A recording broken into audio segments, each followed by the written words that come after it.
Hello, everybody, and welcome to another episode of Right Here, Right Now, presented by Forefathers Organics. I'm your host, Alex Brasky, alongside my co-host, Ajay Cybulski, here for the Batavia Daily and Livingston County News. Each week, we'll discuss Buffalo's favorite football team, along with all the comings and goings from Orchard Park, thanks to our friends at Forefathers Organics in Dansville. Unlock the power of nature with Forefathers Organics, your premium CBD store. We offer the highest quality CBD and hemp products to liberate your mind, body, and soul, helping you live happy and free. Our mission is driven by excellence and transparency, using cutting-edge scientific methods to combat stress and target issues at their source. From potent ingestible CBD to soothing topicals, all our products are USDA certified organic. Discover all natural wellness from farm to table. Visit forefathersorganics.com for more information.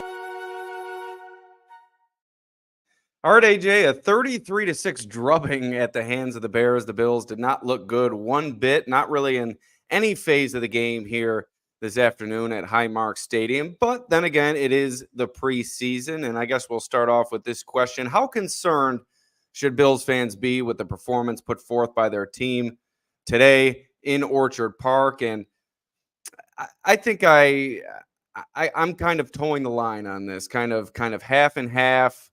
There certainly were some concerning aspects about today's performance, but as I said before, today's the preseason, and this is the time to work out those kinks, and there's so much transition on this team, and Bills playing the starters today for a reason.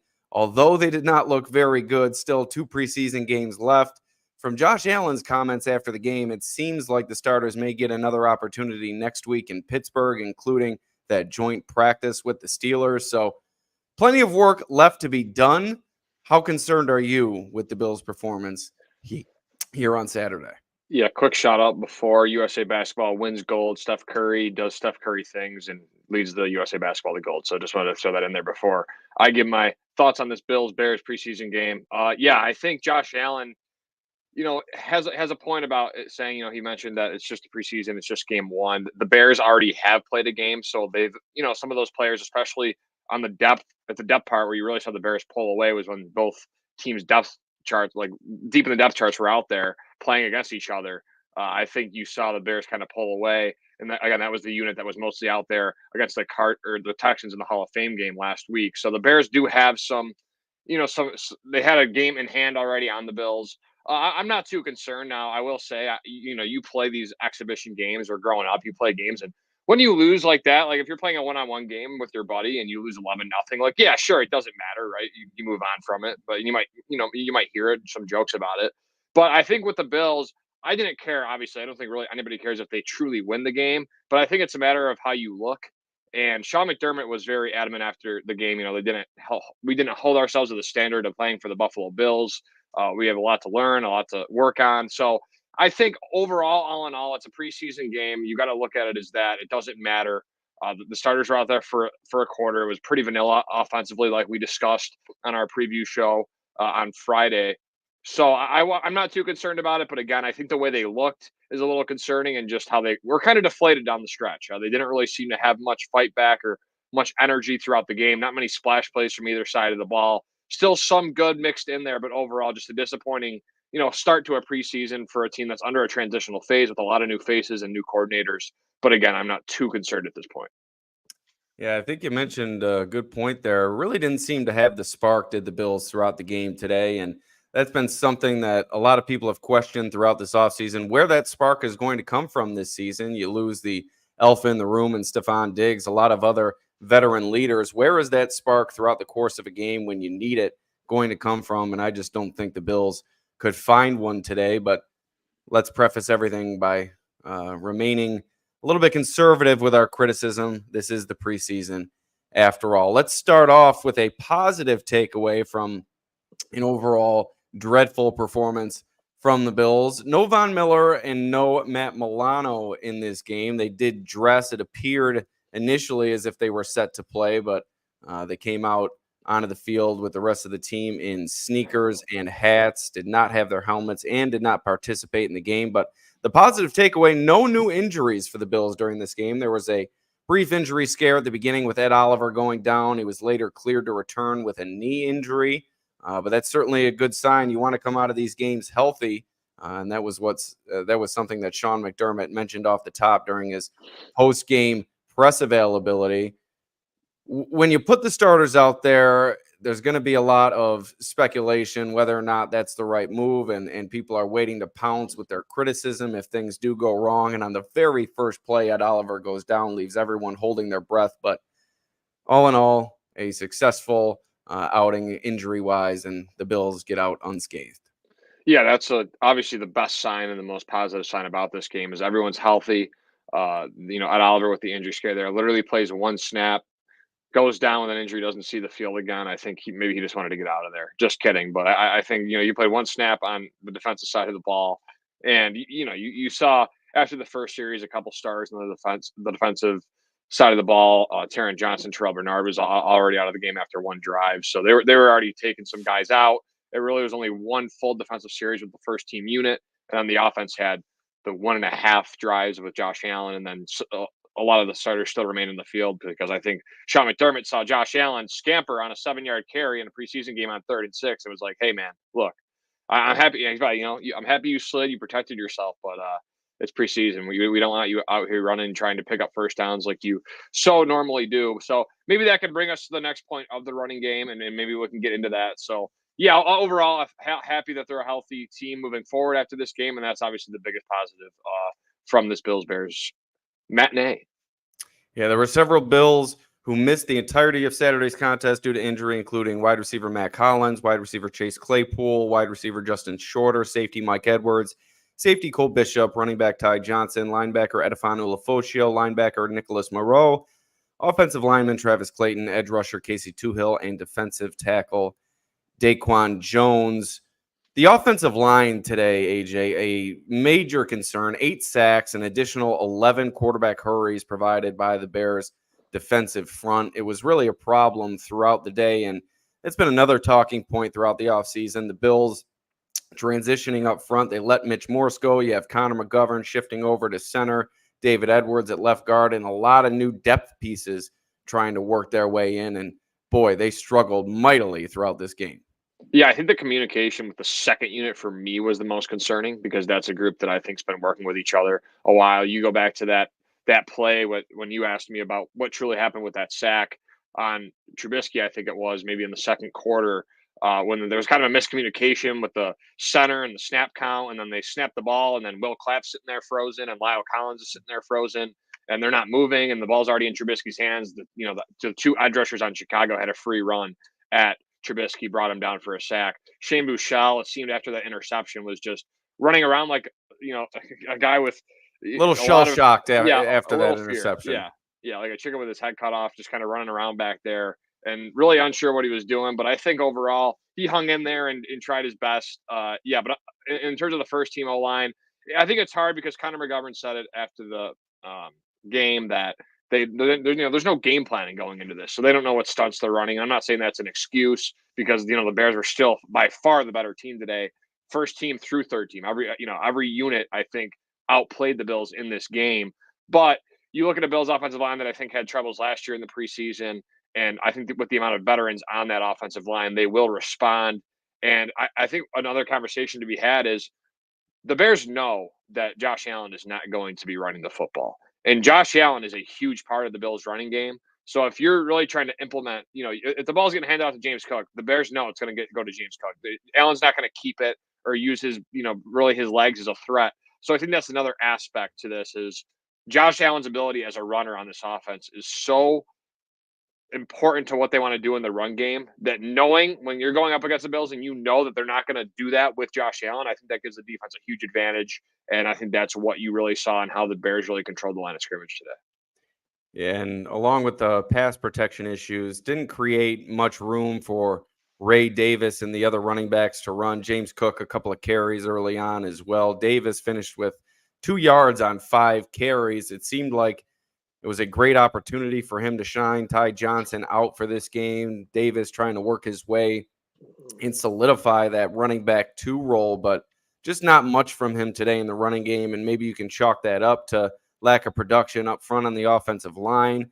I thought he did look good with a couple of receptions. I think he was upward of 20 yards receiving, but not a lot to write home about from Davis today. I think we'll see plenty more of him as the preseason goes along. However, this won't be the last we see of him.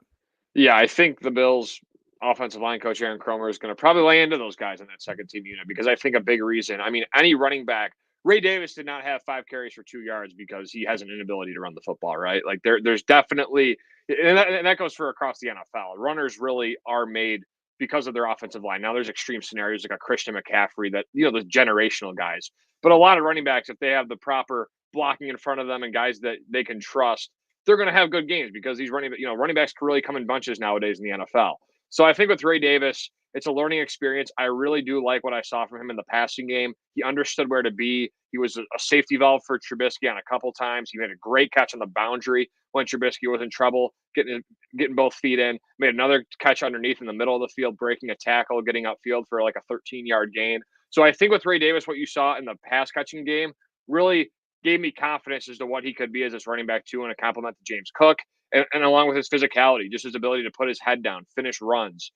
Although he was not, like you said, 2 yards on 5 carries, he wasn't getting the yardage in the run game. I still think he was showing a bit of physicality and maybe what he could potentially be in this Bills offense. So all in all, underwhelming that Davis could not get it going on the ground today. But I think with his pass catching prowess, and as more reps come along, and if Aaron Kromer kind of choose the offensive line in the film room this week, maybe we can see more production from Davis in the next 2 preseason games. Another rookie who saw his first NFL game action this afternoon at Highmark Stadium, Keon Coleman, came away with his first catch as an NFL wide receiver, 8 yards for a first down on a nice comeback route. I got roasted pretty heavily on Twitter for my take on the catch, relating it to the criticism of Keon Coleman and his lack of separation at the college level. Upon further review of the play, maybe it was zone coverage and maybe that wasn't the greatest example. But hey, it's preseason for all of us, AJ, and sometimes we don't diagnose things correctly on the fly. I want everyone to lay off. Yeah, I liked what I saw from Keon, understanding where to be in the zone. Obviously, the linebacker came over, made a play on the ball, but it was too late. Coleman was able to turn up field, get a little extra yardage. So, yeah, I liked what I saw. Great separation from Keon on that play. Great. Yeah. So, and then, I think the red zone struggles, and this is what I go back to with him, is we've seen the athleticism and we've seen the ability to go up and get the ball on 50-50 situations. You've seen it all throughout training camp, all the videos posted to the Bills Twitter and all that stuff. But it still does.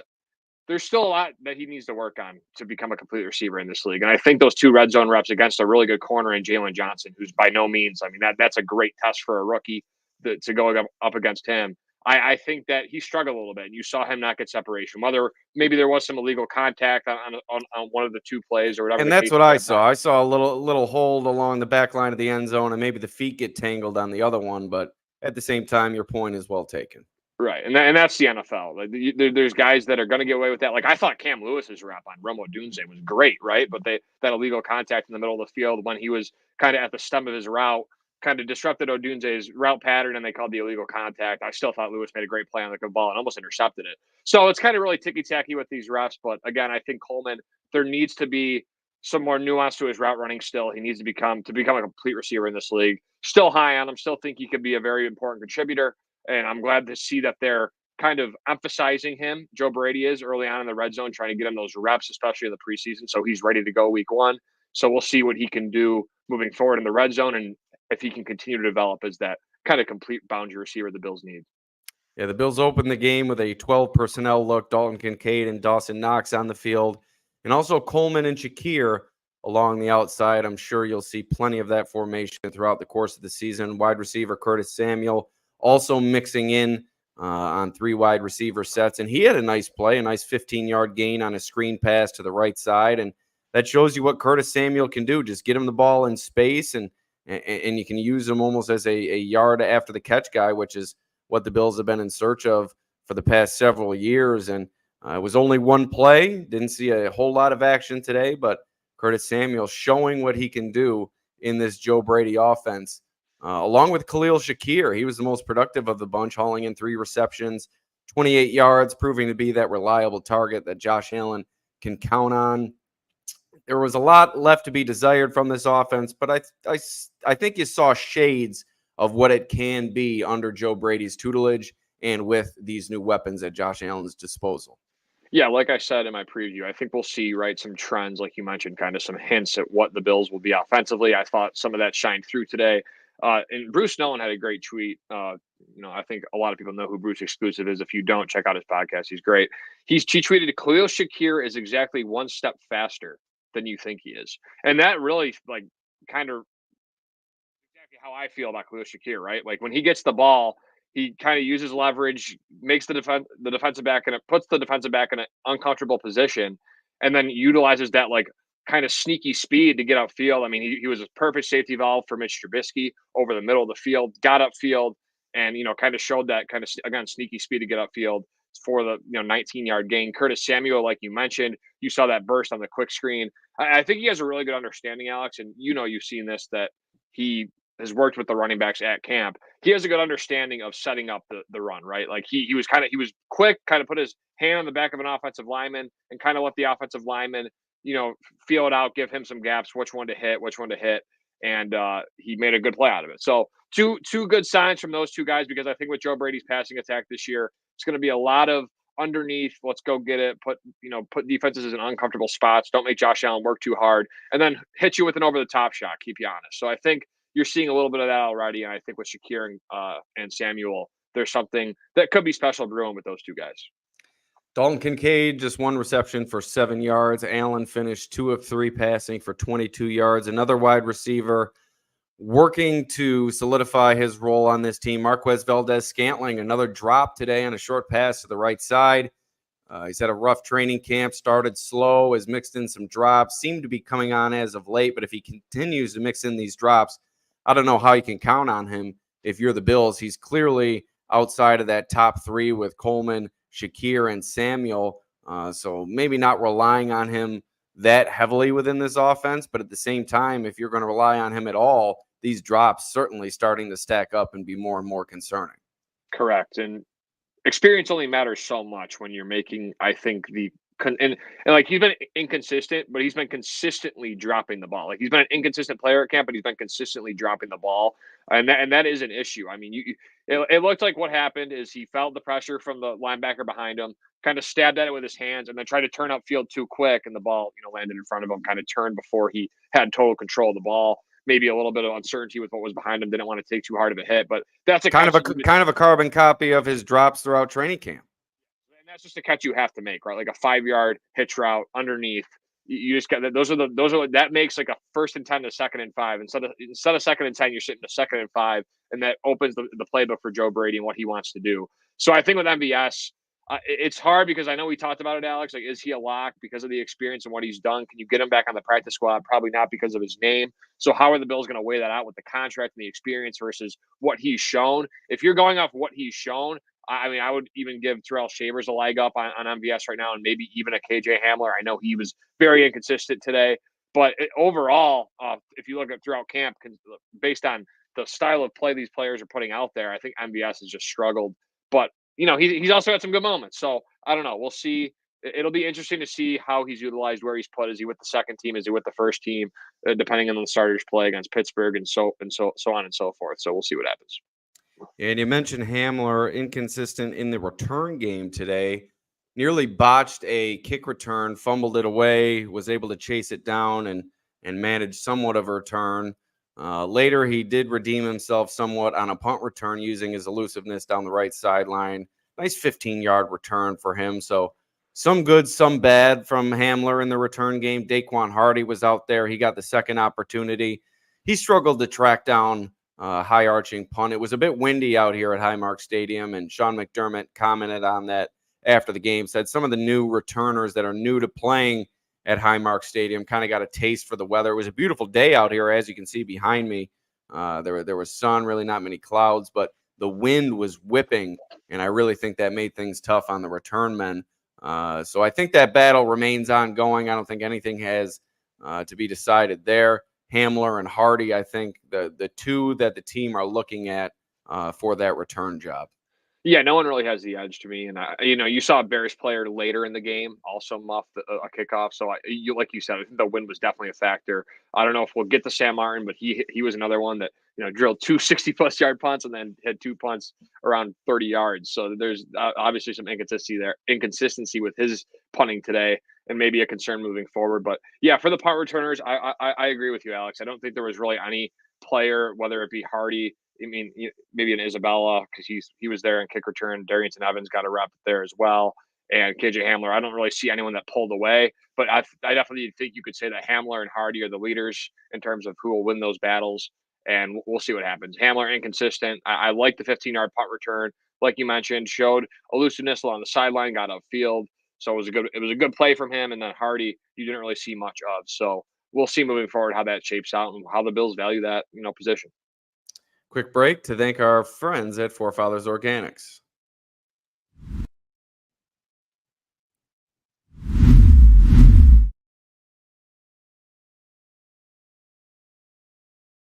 At Forefathers Organics, their mission is to liberate, educate, and innovate with the highest quality CBD and hemp-derived products for your mind, body, and soul so you can live happy and free. Visit them at 87 Franklin Street in Dansville, online at forefathersorganics.com, or call them at 585-335-2223 to learn more about the products they offer.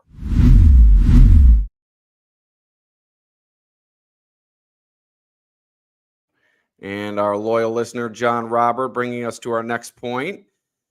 We'll stay on the special teams track. You mentioned Sam Martin, hit or miss today, really shanked a 35-yard punt off the left side of his foot, but bombed his first one 62 yards inside the 5-yard line, another 60-yarder from Martin. And then Tyler Bass made both of his field goal attempts, one from 24 yards, the other from 49 yards, with that wind whipping inside Highmark Stadium. So Bass able to pass the test in his first game action of the season. Didn't get one from over 50, but that make from 49 looked good.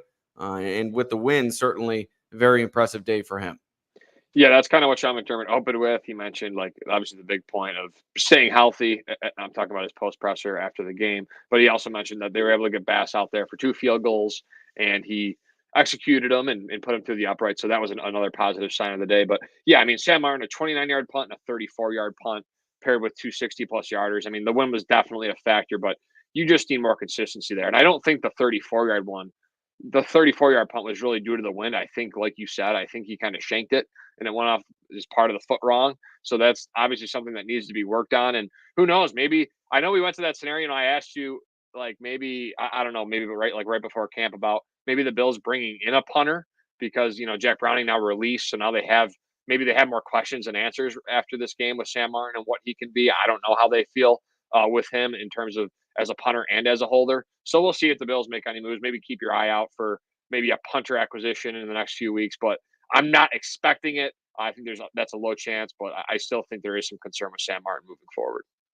Now, how about the defensive side of the ball? Now, you let up 33 points, and you're not really excited often when that happens about the defensive effort, but I thought there were some good moments from certain players on the Bills roster and some poor moments that we'll get to as well. Immediately to begin the game, Greg Rousseau showing what he's shown all training camp long, just dominant on that first drive. I think he had a run stop and a sack, if I'm not mistaken, or if it wasn't a sack, it was a pressure. I remember writing it down in my notebook. I can't remember what it was exactly, but great first series for Greg Rousseau. Thought he burst out of the gate. And after Ed Oliver went down to see Rousseau really show his dominance, I thought that was a great sign. Yeah, DeAndre Swift had a lane there in that gap on the edge on that first carry, and Rousseau exploded off the block, was able to detach himself. Probably not the proper term. Like film junkies probably think, what the heck is this guy talking about? But detached himself from the block and corralled the defender, DeAndre Swift, for like a 3-4 yard gain. So I thought that was a really nice start for Rousseau, and that's kind of what he's been good at. So it's good to see that he's still taking that part of his game seriously, although he's still trying to work as a pass rusher. The run defending is still a solid thing. So like what I saw from Rousseau, and that was a good play to start the game and kind of set the tone for the defense on that first drive, and obviously held them to a field goal. So that was also good. Bend don't break mentality, baby. Another player who came up with a big run stop that you tweeted about, left a good impression on you, Rasul Douglas. Talk about that play that he made early in the game. Yeah, I just felt like Rasul Douglas knew exactly where to be, filled the proper run gap.